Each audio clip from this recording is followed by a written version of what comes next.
Yo! C'est Radburger! Je fais une vidéo réponse, en tout cas semi-croquant brassage de jeu de jasage de jeu de rôle. Non, c'est pas brassage, hein? Ça serait bizarre de dire ça. Non, c'est pas brassage, c'est jasage de jeu de rôle. Donc, jasage de jeu de rôle qui dit dans son texte « Brasse-moi ». C'est là que ça vient de rejoindre. Brassage. Brasse-moi. Ouais, la misère.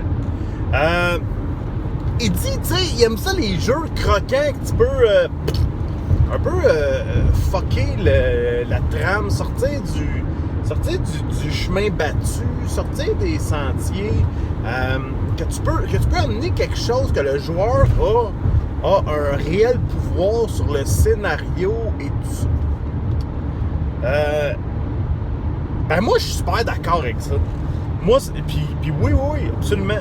Il y a une chose, c'est qu'il faut se dire, encore une fois, on se ramène à qui on est, qu'est-ce qu'on a le goût de faire, puis où on s'en va avec nos skis. J'ai eu une conversation il n'y a pas longtemps avec Pat, la chaîne Black Raven. Puis il dit, moi j'aime ça, faire raconter une histoire. Se faire raconter une histoire. C'est cool de se faire raconter une histoire, c'est vraiment, tu sais, je pense qu'on aime tout un peu ça, là, pour être capable de jouer à Donjons Dragons, jouer de ça. Parce qu'effectivement, il y a une histoire qui se raconte, nous, on y participe, oui, on définit, mais en bout de ligne, on a joué dans ce cadre-là. Donjons Dragons, c'est un peu ça. Je pense qu'un bon master va être capable va encourager les joueurs à sortir de son histoire pour pouvoir tracer la partie d'histoire des joueurs et leur laisser le faire à leur gré.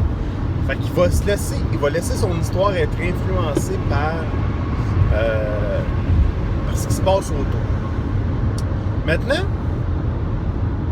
c'est quand même tough faire ça. Parce que souvent, on est préparé dans une game, on s'en va dans ce sens-là, puis il faut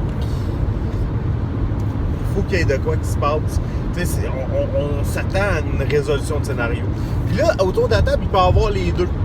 Il peut y avoir les gars qui veulent s'en aller dans le scénario, aller vaincre des objectifs, aller faire des points d'expérience, tout ça. Puis t'as l'autre, lui, qui veut faire partie de l'histoire, puis amener son personnage à raconter une partie de l'histoire. Et c'est là que quand les deux sont dans la même partie, c'est un peu plus tough à faire. Moi, c'est un peu un des points pourquoi les jeux propulsés par l'Apocalypse viennent me satisfaire à ce niveau-là. Bon, je te raconte une histoire, et là, on jouait à Cyberpunk. Puis là, il y avait quelque chose qui s'est passé, bon, blablabla. Il y a un des joueurs qui décide de lever le flag, de dire non, on réunit tous les gars de la Combat Zone, puis on s'en va directement vers... on veut unifier ça pour s'assurer que les corps, ils viennent plus. C'est 0 dans mon module, on s'entend, là. Ah ouais? OK. Tu fais comment ça? Comment? Là, il échafaude son plan, il m'expose ça. Puis moi, tu sais, en bout de ligne, OK, pas de problème.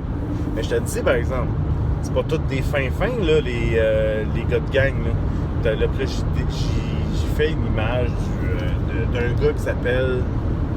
Comment il s'appelait? Le Cannibal. Cannibal, il est... c'est le boss d'une gang de la Combat Zone qui s'appelle les Slaughterhouse. Écoute, j'ai fait une espèce de un psychopathe, un maniaque, un peu... ah non, il y a une botte de slack, le gars, c'est clair. Et là, je le laisse aller, je les laisse rentrer en communication avec eux autres. Il y a une couple de gars qui ont accepté, d'autres se sont pas pointés. Et là, je laisse faire une couple de jets de dés, voir si ça marche bien. Ça a marché. mais pas de la façon qu'il voulait. Parce que, écoute, il a fumblé ses jets, puis tu sais, ça a comme... Fait que finalement, l'espèce de cannibal, il a dit, OK, gamin, je te donne tant d'heures, puis après ça, je te chasse. Je te chasse comme un animal. Puis tu sais, c'était comme son fun de tu sais, le gars, c'était un fixeur, là. Fait que c'était comme son fun de le chasser. Comme, puis de chasser lui puis sa gang. Fait que les Slaughterhouse ont pris le contrôle d'une partie de la combat zone. Fait que son but a été atteint d'une certaine façon. Il a unifié d'une certaine façon la combat zone, mais pas du tout de la façon qu'il pensait, parce qu'il l'a fumblé. Écoute, puis là, ça finit avec des espèces de tirs de mitraillettes de la gang qui sort de la combat zone pour s'en aller ailleurs.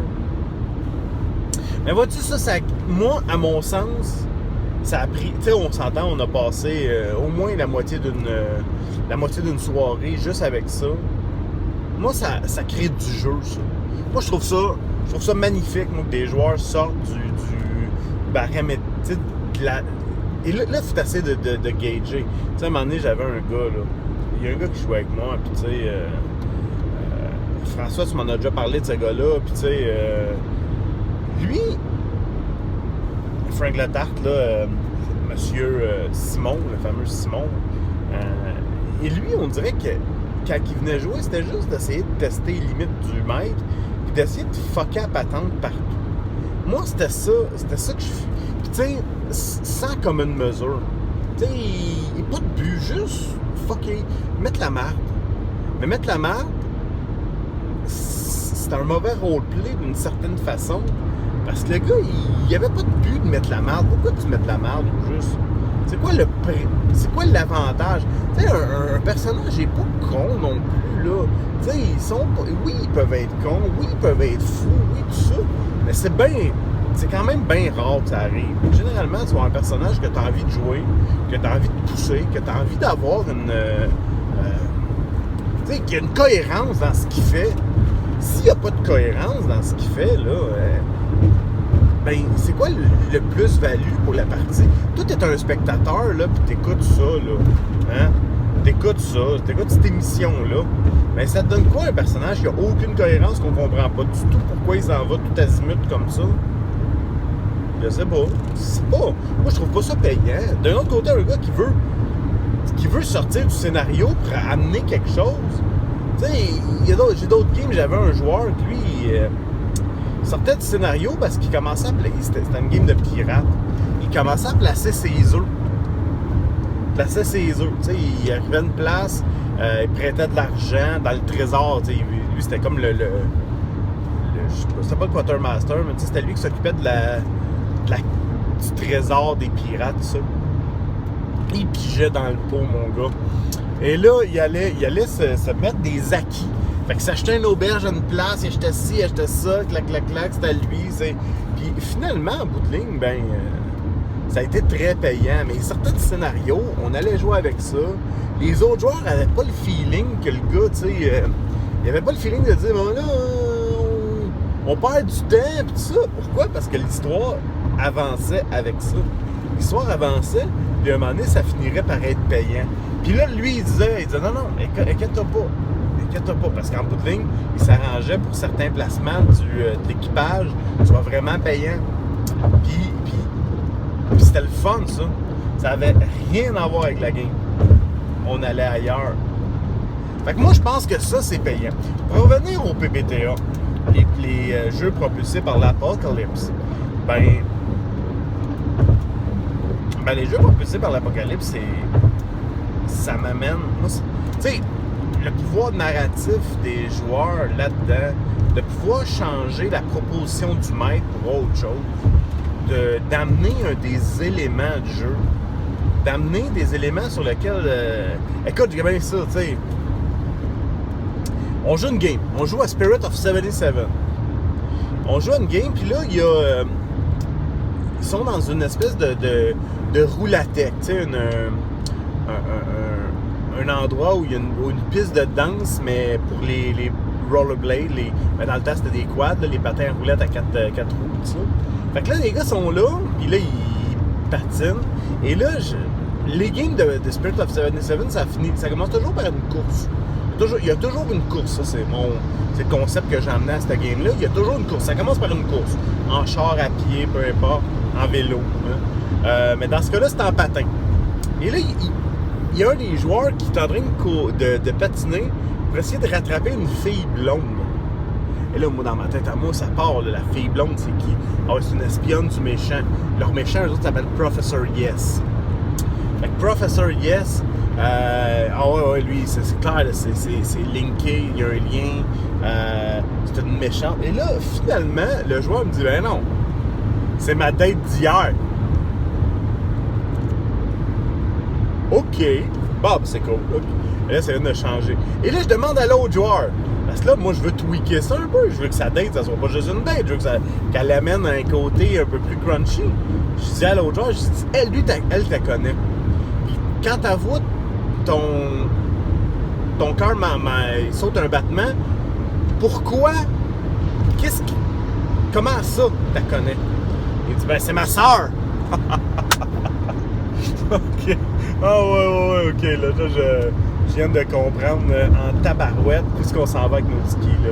Fait que c'était le méga bordel parce qu'il y en a un qui a couché avec la sœur de l'autre. Moi, je pensais qu'on s'en allait dans un deal de drogue ou quelque chose du genre. Non! Pas tout, mon gars! Mais, écoute, ça a fait une bonne game en bout de ligne parce que, écoute, finalement, elle te l'a tourné de bord parce qu'il a manqué un de ses jets et elle te l'a tourné de bord. Et oui, il s'est planté en patin, puis ils ont perdu le concours de patin. Et ça. Et écoute, encore une fois, les joueurs m'ont emmené ailleurs complètement. J'ai trouvé ça. Puis à bout de ligne, ça te pousse à te virer de bord sur une scène parce que là, on vient de t'amener une autre situation. Là, tu t'attendais pas à ça pendant tout. Je m'attendais pas à ça, mais pas du tout. Et là, je l'ai laissé aller. Moi, et là, j'essaie parce que là, je veux ramener un peu. Parce que dans ce jeu-là, dans Spirit of 77, il n'y a pas de... Dans PBTA, une des prémices, c'est la plupart. Il est différemment dans les différents jeux. Mais il faut pas que la game soit. Faut pas que tu tombes dans le bon, mais qu'est-ce que vous faites? OK. Bon, ben vous avez 2 jours à tuer, qu'est-ce que vous faites? Non. Il faut que ça reste en vie. Il faut que la vie des personnages soit mouvementée. Faut que tu leur ramènes des complications, comme dans une série télé. Tu sais, si tu vois une image d'un personnage qui se promène dans la rue, ben il y a quoi qui va arriver dans la rue parce que sinon on le verra pas.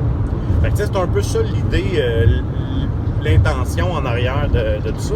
Et moi j'ai trouvé ça, écoute, moi qui me propose ça, ben ça a twisté parce que regarde, là, sa sœur, probablement dans la prochaine aventure, je l'utilise, sa sœur. Ils ont su qu'elle avait été mis en prison, dans une prison privée, où il y a des expériences qui se font directement sur la coupe de Professor Yes. Fait que j'ai hâte de voir qu'est-ce qu'ils vont faire. Et ce jeu-là des PBTA, il y a plein de belles choses là-dedans. On parle beaucoup de tout. C'est un mix de plein d'émissions de films. Tu sais, mettons, pogne L'Homme de 6 millions, pogne Mission Impossible, Charlie's Angel, Duke of Hazzard, quoi d'autre? Écoute, mix Shaft, mix ça ensemble, puis ça te donne quelque chose. C'est assez payant. Ça te permet tout, tu sais, ça permet de tourner, le joueur peut tourner la game comme ça. Il décide que c'est de même, ça se passe maintenant.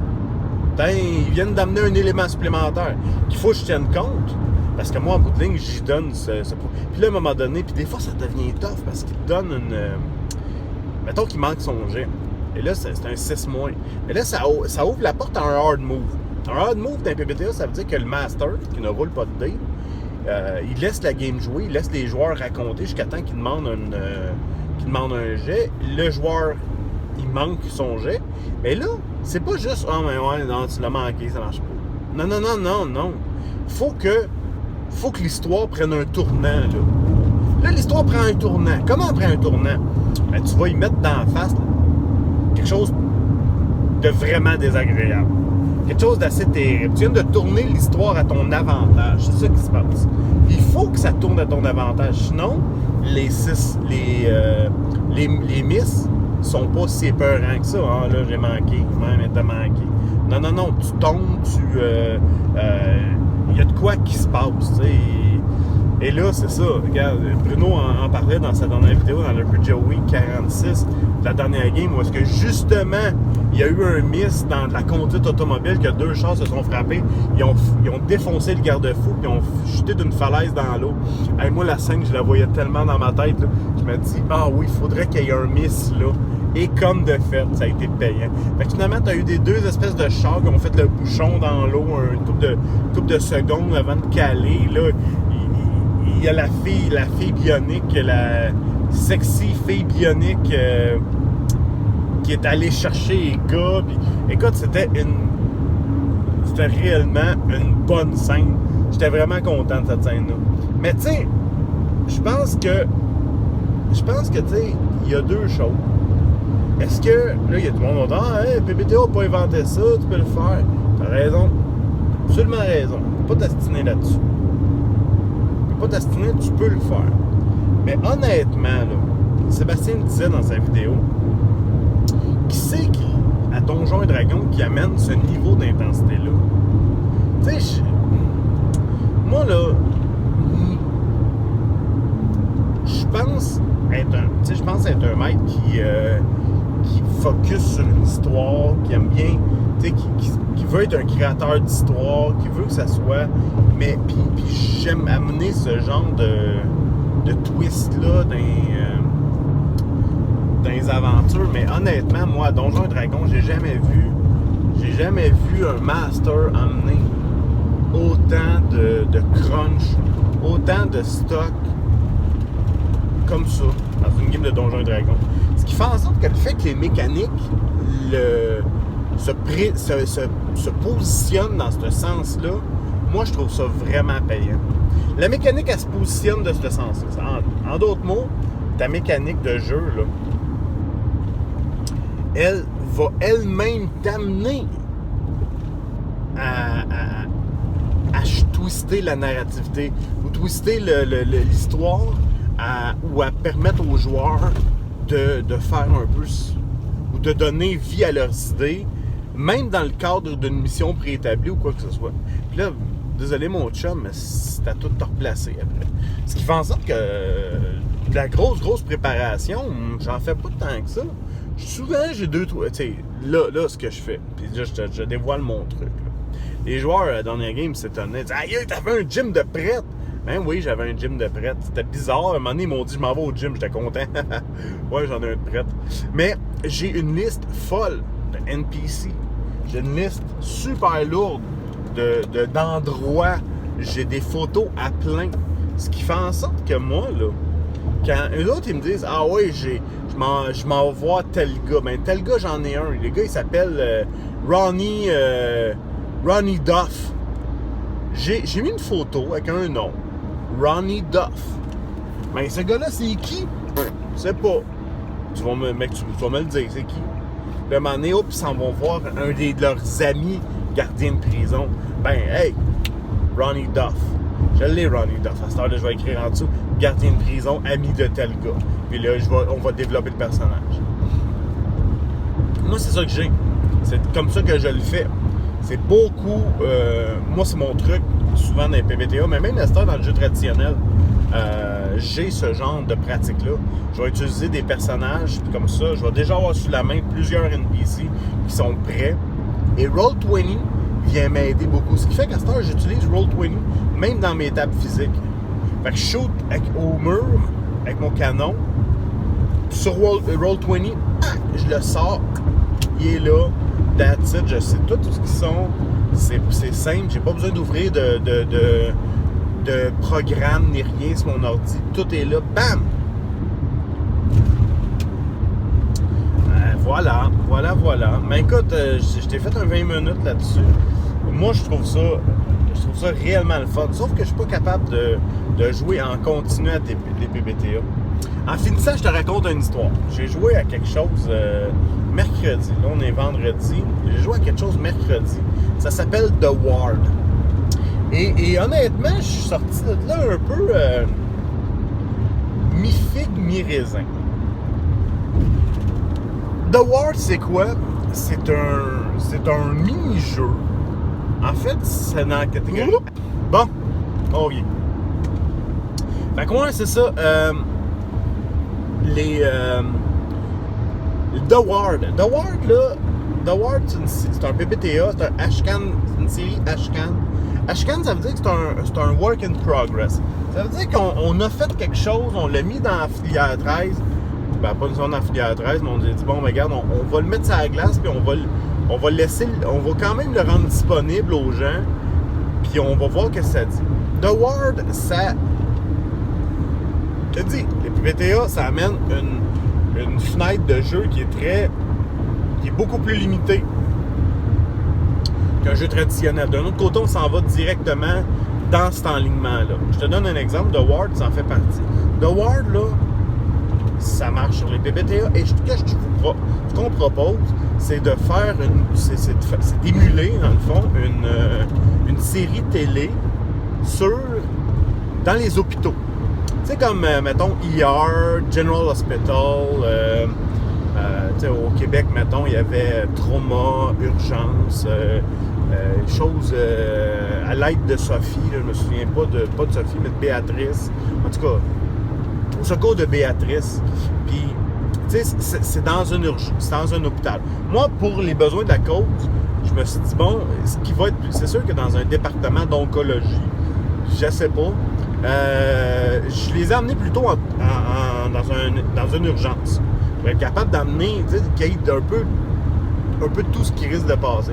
Je pense que c'est souvent ce que les séries aussi font, parce que tu as une diversité dans tes situations que tu peux amener.